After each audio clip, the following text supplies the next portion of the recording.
Con el ministro de Economía. Pablo, ¿anda por ahí? Acá estamos con el ministro Luis Caputo. Ministro, buenas tardes, buenas noches, ¿cómo va? Buenas noches, Pablo. Trabajando. Trabajando, ya lo sé, me consta. Gracias en primer lugar por recibirnos aquí. Y para ir al fondo de la cuestión derecho, eso es lo que están haciendo en estos días. ¿Frente a qué estamos? Hemos visto, hemos escuchado una propuesta de un ajuste fiscal, puede decirse clásico. ¿Vamos a un cambio de régimen económico? ¿Esta es la primera parte de un programa, una primera pieza de un programa mayor? Bueno, estamos en una catástrofe, ¿no? Total. Lo que se heredó, como ya lo dijo el presidente, y también yo lo he dicho ya en reiteradas oportunidades, es la peor herencia de la historia, lo que ya sabemos, ¿no? 15 puntos de déficit fiscal, 3 bases monetarias en pasivos remunerados, 100 reservas en el Banco Central, inflación ya ahora no del 300, sino si analizás los últimos 15 días, ya estamos en una inflación del 3.000, arriba del 3.000, 3.760. ¿La inflación reprimida cuánto la calculan? Y bueno, fíjate que esto salta a raíz de las elecciones, en el momento que el gobierno pierde, se empiezan a liberar precios, empieza a desaparecer como ese control de policía, el rezago de la política monetaria, viene dando razón de 1% diario, que si lo analizás estás en el entorno a los 3.700, o sea, que no son exagerados los números. Estamos con un paciente que literalmente está en terapia intensiva. Pero está pasando algo diferente, me da la sensación en la gente. Esto se padece. Cuando uno va al supermercado, cuando uno se enfrenta a tamaña subida de precio, asusta a cualquiera. No importa los ingresos que uno tenga, por supuesto a los que menos tienen da pánico. Pero hay como un entendimiento mayor que en 2015, por ejemplo. Administración que le tocó, de la que le tocó participar. Y esto siempre lo dice el presidente Macri. En aquel momento parecía que no había noción de la herencia. Esto es mucho peor. Y ahora sí hay noción. Sí, hay más conciencia, definitivamente. Tiene mucho que ver, tiene mucho mérito el presidente en esto, porque el presidente es el que ha venido educando a la gente durante los 2 últimos años, anticipando primero que esto es lo que iba a pasar, y efectivamente tuvo razón, y pasó, y tenía su lógica, porque todas las políticas que se venían tomando eran erróneas. Entonces, hoy estamos viviendo las consecuencias esas. Y es importante que se entienda que las consecuencias de los próximos meses también van a ser esas. Por lo que decía antes, por ese rezago de la política monetaria y por ese absurdo intento siempre de controlar precios. La inflación que se viene, quiero ser muy claro en esto, es, digamos, las consecuencias de las políticas pasadas. El programa de estabilización nuestra, ¿sí?, es precisamente antiinflacionario, viene a contraponerse a eso. Y contestando tu pregunta, sí, es un plan de estabilización bien ortodoxo, clásico, que es lo más importante y lo primero que teníamos que hacer. O sea, recibimos un paciente en terapia intensiva, primero hay que sacarlo de terapia intensiva, no lo podéis mandar a hacer deporte al día siguiente. Estamos en ese proceso y muy confiados porque estamos haciendo lo que hay que hacer y lo único que se puede hacer. Estamos conociendo el punto de partida. ¿En el punto de llegada hay un cambio de régimen económico? Bueno, el presidente siempre hizo campaña, ¿no?, con la dolarización, el cierre del Banco Central. No se han perdido esas banderas. Esas banderas, no. Mucha gente lo pregunta y siguen siendo banderas. Se entiende que no puede ser el punto de partida. Entonces, pero sí el punto de llegada, un objetivo. Y el punto de partida, como estábamos diciendo recién, es el de controlar este caos. Quiero tratar de aprovechar el tiempo lo más que puedo. Se viene un decreto de mega desregulación, esto es lo que ha trascendido. Le voy a preguntar por qué están preparándolo, están especulando o en todo caso calculando cuándo lo darían a conocer. ¿Es así? Sí, no tengo precisión de eso, Pablo, porque está trabajando la Secretaría Legal y Técnica en eso, con lo cual no te puedo adelantar mucho porque están en eso, sí, va a haber también una ley. Pero ese decreto de desregulación es abarcativo y supongo Sí, es que contendrá todo aquello que no deba pasar para ustedes exclusivamente por el Congreso. Sí, al igual que digamos que lo que se va a llamar la ley de reforma del Estado, que se llamaba ley ómnibus y ahora va a ser un paquete de leyes. Sí, bueno, apunta a simplificarle la vida a la gente, a reformas más estructurales de diferente índole, de índole política, económica, social, pero digamos focalizado más en esto, en mayor transparencia, reformas estructurales, boleta única, eliminación de las PASO, financiamiento de la política, digamos, ese tipo de cosas. Le voy a dar un ejemplo de lo que imagino. Usted respóndame. La AFIP depende de usted. Sí. Me decían amigos que están de los dos lados del mostrador, son economistas y también son empresarios pyme. El ministro de Economía o el Poder Ejecutivo tienen en su poder, sin necesidad de que pase por el Congreso, desregulando una cantidad de aspectos de la AFIP para el pequeño emprendedor, para el comerciante, las fuerzas liberadoras en lo que puede generar en la actividad económica, empieza a compensar todo lo doloroso que es el ajuste. ¿Lo tienen en cuenta eso? Sí, lo tenemos recontra en cuenta. O sea, son, como digo, todas medidas tendientes a facilitarle la vida a la gente. Todo lo que sufrís todos los días, desde cosas que son costosas en lo económico hasta costosas en tu tiempo, en lo personal, esas cosas que molestan. Entonces, apunta a eso, a simplificarle y a transparentar, a simplificarle la vida a la gente y a transparentar cosas que hoy todos sabemos que son medio turbias. ¿Cuánto tiempo tenemos que esperar para que ocurra eso? Es lo que te digo, ¿no? Pero ¿podría caber algo en este decreto de regulación? Todavía no se sabe. No sabría. Cuando hablábamos con el presidente cuando era candidato, lo hicimos en varias oportunidades, tenía un nombre impectore. Después supimos que era Luis Caputo. Un especialista para desarmar lo que el presidente planteaba que parecía ilógico, que era las LELIC. Ilógico para que lo entendiera el gran público, porque es un aspecto técnico. ¿Qué pasa con las LELIC? El gran monstruo que había que desarmar para que ese monumento de pesos no se fuera a dólar y generara hiper. Bueno, a ver, el corazón del programa siempre fue fiscal. En coincidencia con el presidente en eso siempre fue absoluta. Y él confió en mí particularmente en esto, contra lo que se dice. O sea que el presidente veía en Caputo un fiscalista. Yo siempre fui fiscalista y esa simbiosis con él estuvo desde el minuto uno. Y digamos, el corazón siempre fue eso. Ahora, el presidente siempre dijo y reconoció también que dado los 20 puntos de financiamiento del déficit con emisión monetaria, eso además había originado un problema monetario que hacía muy difícil salir del cepo, digamos, sin generar riesgos, sin correr riesgos, digamos, muy grandes. Mejor dicho, corriendo, no sé si lo dije bien o mal. Pero bueno, entonces, el corazón sigue siendo fiscal, eso no se pierde. Dentro de este programa de estabilización tenemos esta ancla fiscal que es en la que hay que confiar para disminuir la inflación. Hay un shock cambiario, como sabés, porque hemos subido el tipo de cambio oficial a 800 y el complemento lo ha hecho el Banco Central con las medidas que ha tomado de índole monetaria. Contestando tu pregunta, ya hay una reducción importante en esto desde el momento en que, como Tesoro, no le vamos a pedir más financiamiento al Banco Central. 1/3 de la emisión de pesos es financiamiento del Banco Central al Tesoro. Nosotros estamos haciendo dos cosas acá. Una, garantizando la independencia del Banco Central, ¿no? Porque yo no le voy a pedir más pesos.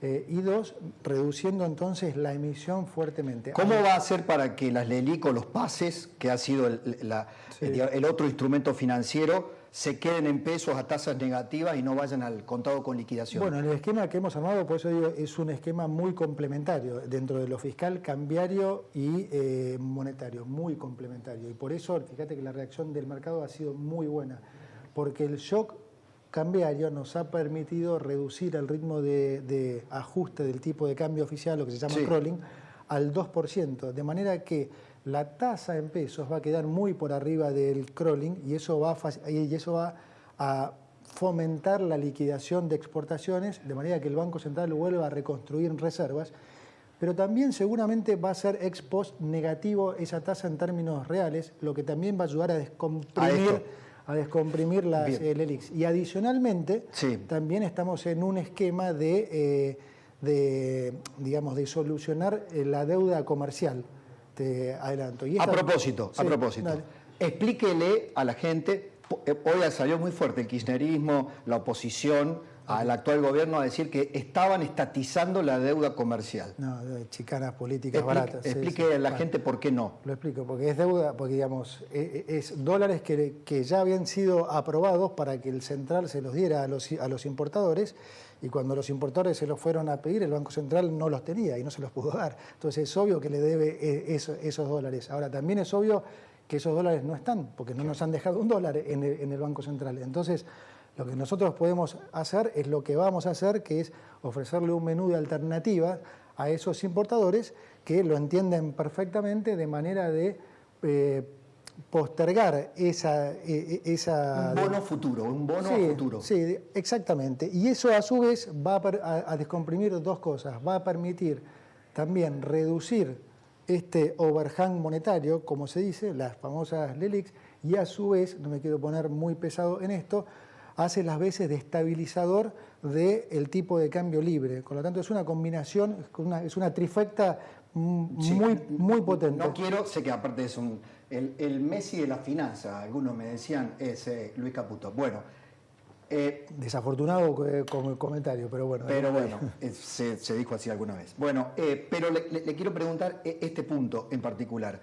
¿Es sostenible un dólar oficial 8.20 con una actualización del 2%, con el rezago inflacionario, con una inflación del 20, del 30 para los próximos meses? Sí, es sostenible. O sea, de ahí se debe lo que se dice, no sé cómo decirlo, el overshoot del tipo de cambio. En vez de llevarlo a un nivel relativamente bajo, se lo llevó prácticamente al nivel del dólar libre, a sabiendas, porque hemos heredado esta inflación, ya sabíamos que iba a venir una inflación del 20 o del 25. Que en el cálculo del dólar a 800, que hoy es 8.20... Claro, está implícito eso. Está implícita la inflación reprimida. No, digamos, está implícito el poder contener esa inflación reprimida, porque si nosotros lo subíamos a 500, por decirte un ejemplo, la inflación iba a venir igual, porque es la inflación de la administración pasada tapada. Déjame que termino este concepto, porque es importante.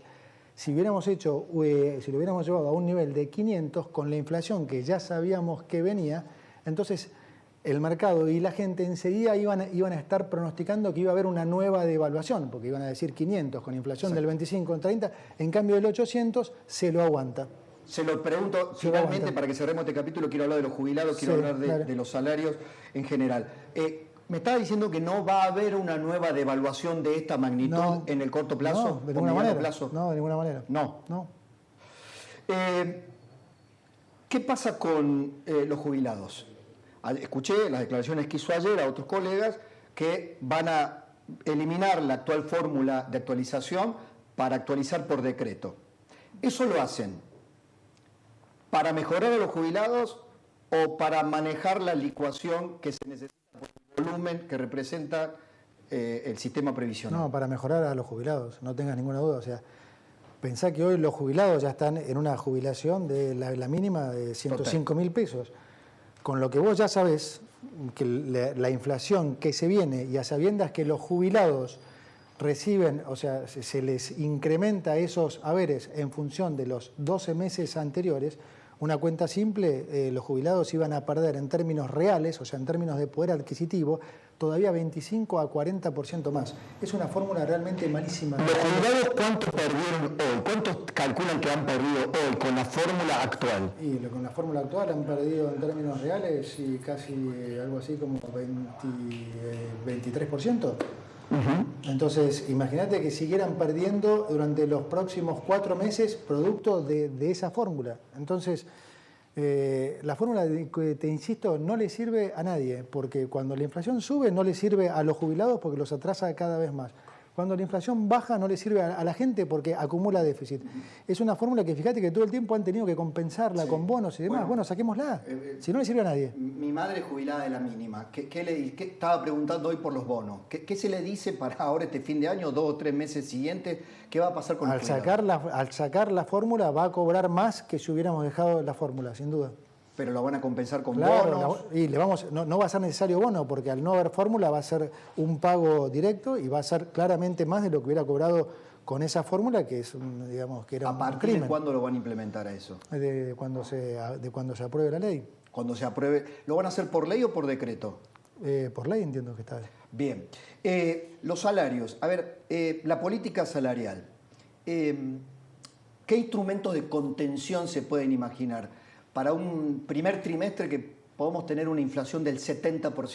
Y ese fue el mandato del presidente, Pablo. Fue un doble mandato. Su mensaje a mí fue: el déficit cero no se negocia, o sea, no podemos gastar más de lo que recaudamos y tenemos que cuidar a los que menos tienen. En serio, es exactamente eso. No podemos descuidar a los más vulnerables. Esas fueron las dos condiciones con las que yo me tuve que mover.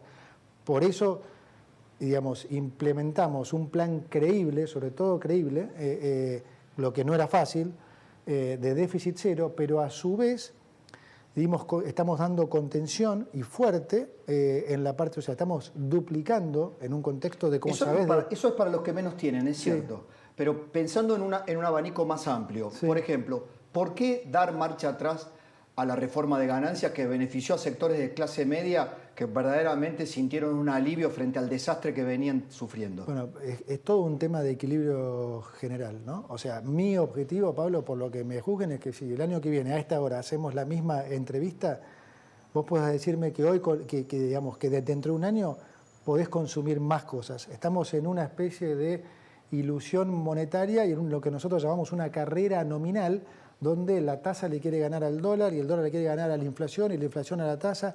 ¿Y por qué digo que es una ilusión? Porque le hacen creer a la gente que la compensan, que le pagan más, pero la gente no es tonta y se da cuenta que aunque ganen más pesos, cada vez compran menos.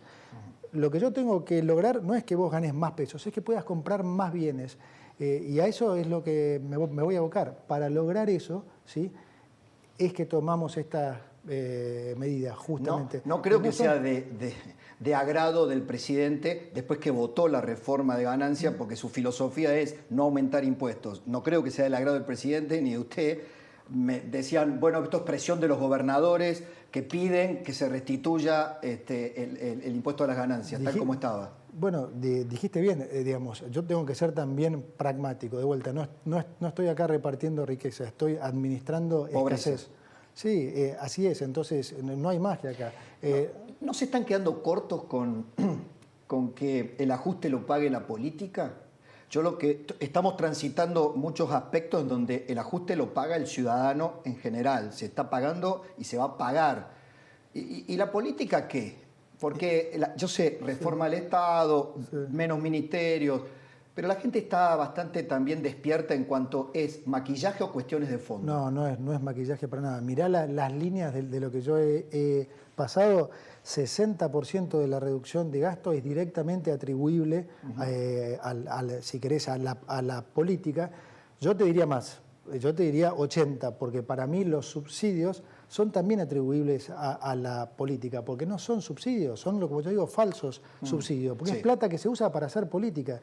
Andá a la última elección, ¿qué se hizo? Se hizo eso. Sí. Se ponía cuánto va a pagar de transporte si gana uno u otro. Estás haciendo uso político, ¿entendés lo que quiero decir? Y los subsidios es un 40% del déficit. El déficit, que digamos, ¿cómo se financia eso? Con emisión. La emisión, ¿qué genera? Inflación. Entonces lo que te quieren hacer creer que te están dando por un lado, te lo están sacando para el otro. Vas al supermercado y te matan. ¿Cuándo vamos a poder, por ejemplo, tener libertad para usar cualquier moneda para pagar impuestos o hacer contratos? ¿Estamos muy lejos de eso? Bueno, digamos, estamos apuntando primero a resolver la catástrofe heredada. Todas esas cosas son alternativas, son programas monetarios y cambiarios alternativos que solo van a poder implementarse una vez que hayamos sacado al paciente de terapia intensiva. Pero de vuelta, vamos hacia ese... Alguien me decía de las tres patas, ¿no? La reforma, digamos, lo fiscal, la reforma monetaria y la reforma del Estado. Como tres patas de una banqueta. Sí, ya te lo dije antes. O sea, en el sentido de el objetivo sigue siendo el mismo, es llegar a una dolarización. Obviamente, si hay una dolarización, los dólares van a circular. El objetivo del presidente, con lo que ha hecho campaña, el presidente no miente, y esto es algo que quiero que quede bien claro porque es un cambio importante. Hay que tener un contrato de verdad con la gente. Es tremendo. Al presidente lo conozco desde el año 2015. ¿Viste? Y es así. Lo entrevisté por primera vez en Hora Clave. Y es así. Y me dice lo mismo desde que lo conozco. Y es así. Que eso sí conozco, de eso doy fe. Y es clave eso, Pablo, porque se ha perdido la confianza de la gente en el funcionario público. Entonces es mucho más difícil formular políticas cuando no hay credibilidad. Por eso el presidente insiste en que es tan importante llegar a déficit cero, porque es lo que prometió. Entonces nosotros para ganar credibilidad tenemos que poder demostrar que eso lo vamos a hacer. Preguntas rápidas. Sí. ¿No van a coparticipar el impuesto del cheque? No van a de ninguna manera. Porque los gobernadores quieren saber qué va a pasar con las paritarias salariales del Estado, de los empleados del Estado. Bueno, porque ellos también tienen un problema.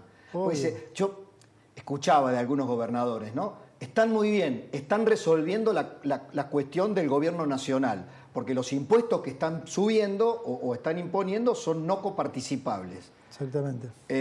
Y a los gobernadores, ¿qué? Van a achicar, tienen que achicar el gasto, es cierto, se le quitan las partidas discrecionales. Bueno, es clave que las provincias ayuden, porque vos pensás que de lo que es el gasto en Argentina, voy a hablar en términos, en puntos de producto, 39 puntos, Nación controla solamente 19, 20 son provincias y municipios, ¿sí? Entonces, si no logramos también que las provincias y los municipios hagan su trabajo y todo recae en Nación, bueno, obviamente que se hace mucho más difícil. Además, ¿no le tiene miedo a la aparición de una cuasimoneda? No. En la provincia de Buenos Aires andan, como blandiendo una amenaza tácita. No, de hecho... Si no tenemos financiamiento podemos sacar un bono. No, mira, de hecho, Pablo, el esfuerzo lo estamos haciendo esencialmente nosotros, porque las provincias más o menos en su conjunto están en equilibrio. Quiere decir que el Estado les da mucha plata. Okay. Pero, es fácil estar en equilibrio cuando el Estado te reparte tanto. Obvio. Nosotros estamos haciendo un esfuerzo brutal, como decías vos. Es ministerios, es secretarías, es obra pública, es autos. Estamos entregando en economía estamos devolviendo más de 100 autos. Paritarias de empleados públicos nacionales atadas a la inflación no creo que puedan sostenerse. Bueno, vamos a ver lo que se termina hablando. Tal vez se termine haciendo de vuelta alguna cláusula gatillo. O sea, vamos a ver en qué termina eso. No puedo adelantarlo hoy. No, pero digo, paritarias en general, sector privado, sector público.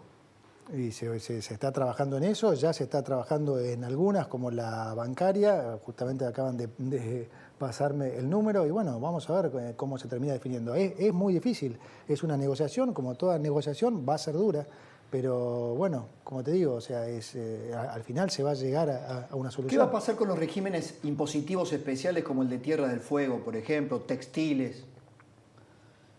Siguen su curso. A ver, yo estoy en contra de todos los regímenes especiales, que quede claro. Ahora, hay que darles tiempo a las empresas para que se reconviertan. No puedes venir a cortar todo de un día para el otro porque desmantelas todo. Yo, en lo personal, estoy en contra de todas esas cosas.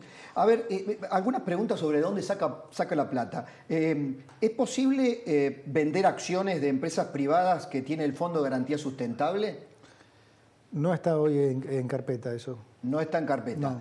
¿Se está negociando algún tipo de préstamo puente con bancos internacionales vía Fondo Monetario para llegar a la recaudación de la cosecha? Mira, lo más importante es, no vamos a tener que pedir plata para endeudarnos, porque ahora que la gente entiende la relación entre déficit y deuda, como no vamos a tener déficit, no vamos a tener que tomar deuda.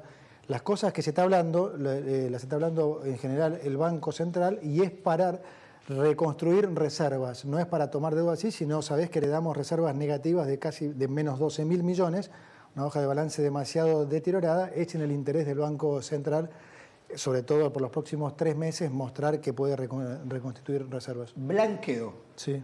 ¿Cualquiera puede traer la plata y Cualquiera. ponerla en un banco? ¿No se le pregunta nada? ¿Dólares? Cualquiera puede sacar los dólares de su casa, de su Colchón, de la lata de leche nido. Sí, de donde quiera. Mientras los ponga en el sistema bancario, bárbaro, es lo que queremos, y después, obviamente, que quede ahí y que se use para fines productivos. Un tributarista me decía, pero el plazo que están poniendo es corto. Menem tuvo 4 años de blanqueo para darle tiempo a los agentes económicos para que confíen en el programa. Bueno, es una crítica que tiene su lógica. Sí, podríamos ponerlo, podríamos extenderlo.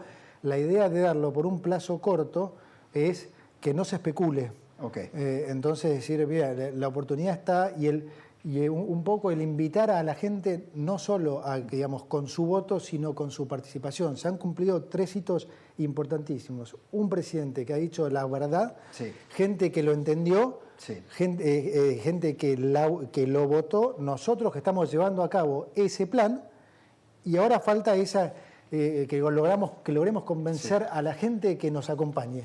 Le tomo una frase del profe Juan Carlos de Pablo, ¿no?, que creo que respetamos todos. Un gran profesor. Un maestro. Escribió hoy en La Nación, justamente: sangre, sudor y lágrimas no es un programa de gobierno, es una porción. Exagerar lo que puede ocurrir a corto plazo tiene riesgos. Hay que entusiasmar al sector privado para que gaste. Y termina jocosamente diciendo, tal vez, y si decimos hay que gastar, carajo, o viva el gasto, carajo, del sector privado. Sí, claro. Bueno, por supuesto que lo que estamos buscando con esto es incentivar al sector privado para que compense lo que es el ajuste que está haciendo el sector público. El Producto Bruto, para que se entienda que es consumo e inversión privada más consumo e inversión pública. Nosotros estamos ajustando esencialmente el sector público para que la economía no caiga. Justamente lo que tiene que haber es una mayor inversión y consumo privado. Eso es lo que vamos a buscar lograr. Para eso es clave que logremos crear las condiciones, este plan de estabilización, porque si no, ¿por qué vos vas a venir a invertir en un país que no se puede hacer nada, que no podés sacar tu plata, que la inflación te come? Y entonces la prioridad es estabilizar, y lo que te decía antes, convencer al sector público que vengan, que traigan su plata, que inviertan en cosas productivas, y van a ver que si se hacen las cosas bien, como lo estamos haciendo ahora, entonces el país sí va a cambiar. No cambió nunca antes, porque hace 70 años que se engaña a la gente, que se le dice que los problemas son otros, y eso es lo que queremos cambiar. Me quedan algunas, pero quiero una conceptual fundamental, ¿no? Claro. Dice, un país, ¿cómo recuperamos la reputación? Un país que cambió 6 signos monetarios, creo ya, 16 ceros a nuestro billete. ¿Cómo recuperamos reputación si vivimos devaluando? Si no, porque esto de la demanda de dinero, recuperar genuinamente la demanda de dinero. Es exactamente lo que tenemos que hacer, y es el punto que te decía antes. ¿Por qué se ha perdido? Hay que entender de vuelta por qué. ¿Por qué nos pasó todo eso? Porque desde hace 70 años que la política engaña a la gente con que el problema es el dólar, la inflación y la deuda, mientras ellos seguían gastando de más y de más. Entonces, ¿cómo se recupera eso? Haciendo exactamente lo que estamos haciendo, explicándole a la gente la verdad, que el problema nunca fue este, sino este, y solucionando este. Mirando la cámara, le voy a pedir, ¿por qué decían que usted no? Yo lo estoy conversando, que digo que no era tan afín a los medios. Yo lo veo comunicando bastante bien. No soy afín a los medios. Bueno, trate de hacer el esfuerzo. Lo está viendo mi madre, un hijo joven de 20 años que quiere saber si va a poder terminar de estudiar y si va a poder alquilar, por ejemplo. Dígale cuándo. ¿Por qué vale la pena este dolor? Bueno, vale la pena el esfuerzo que vamos a hacer porque venimos a ofrecer un contrato de verdad a la gente y venimos a hacer las cosas que no se han hecho en los últimos 100 años. Y si se hacen esas cosas, entonces no tengan dudas que el sacrificio que ustedes van a hacer ahora, a diferencia de del sacrificio que han venido haciendo durante todo este tiempo, sí va a rendir sus frutos. Y acá hay un grupo de gente que ha venido por vocación, que no tiene ninguna agenda política, que sabe cómo hacer estas cosas y que pueden confiar en que una vez que el país arranque y tengamos todavía superávit y ahorro, eso se lo vamos a devolver a la gente. ¿Cómo? Con menos impuestos, con más oportunidades de trabajo, y eso se va a lograr antes de lo que se cree. Gracias, ministro, por este diálogo, por esta apertura. No, gracias a ti, Pablo. ¿Pensó en invertir en Miami y no se animó? ¿Tiene inversiones y no está bien representado? Daniel Rutua, el gurú en inversiones en Miami, ofrece sus servicios y asesoría. Conocimientos con más de 30 años de absoluto.